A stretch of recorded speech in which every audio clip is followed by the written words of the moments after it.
Guys, welcome back to another video on the 2.44 scripts. This time we're going to be looking at the variable script.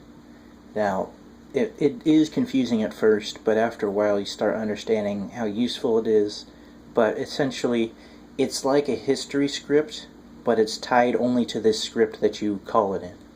So first, the function of, or the original variables and stuff is var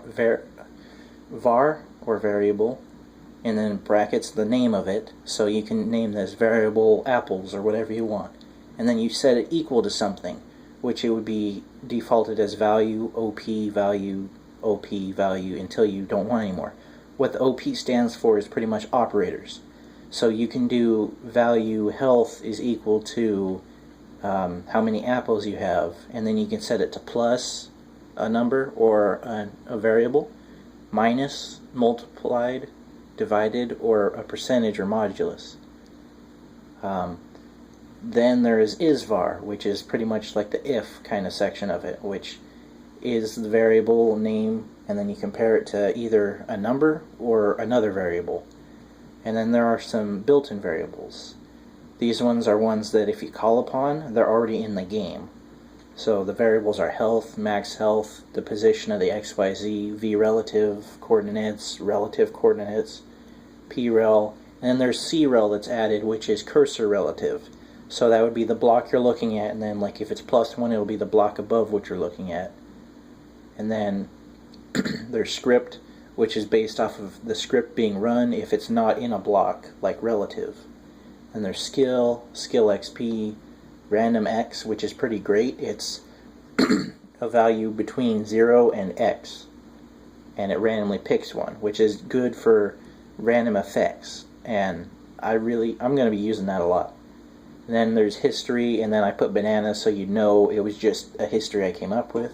System history, monkeys, clan history, trees. As you can see, all the ones in parentheses, they're just histories that you come up with, and they're calling upon a history.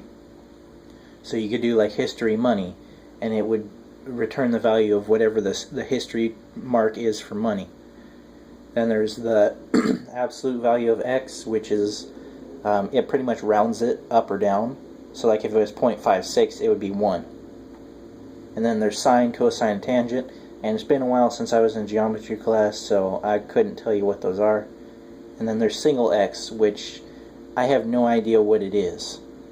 The documentation didn't clarify it very much. And then I made a custom script to kind of help you understand variable and is variable. So pretty much what I did is I started, this is going to be a custom help script. So like if you had combat off, so you don't personally die as the admin or something, but you can make players kill each other, and you make like a custom HUD bar. So what I did is I set players' health to 3 and their max HP to 10. So this says they start at 3 life, and the most they can have at a time is 10. And of course, every time you level them up, if you have a leveling script, you can increase them. But it pretty much checks, is HP less than max HP, because you want it to be. If it's greater than. If it's less than. Sorry, I got confused. So if it's less than, it will give them 1 HP, which is like a health regen thing. Then I check if it's equal to or greater than it, because if it's bigger than the max HP, you don't want it to be. So you set it equal to max HP. So if for some reason they drink a potion or something and it takes them to 25, it'll bring them back down to 10. So it's like they can't cheat their way up. And then we check if it's less than 1. You could check if it's equal to 0, but I do less than 1 to account for like negative values or anything.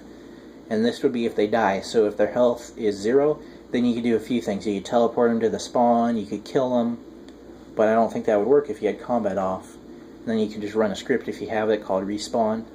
And then else you end the if statement, and then you wait however long, which I just did 100, and then loop. But if you're going to do that, you might want to take a wait and bring it up here to the +1 and put it before that, because you don't want them to be gaining health every 100th of a second, because they get full health after 1 second, and that wouldn't be very good. But anyway, that's how to use variable and if variable.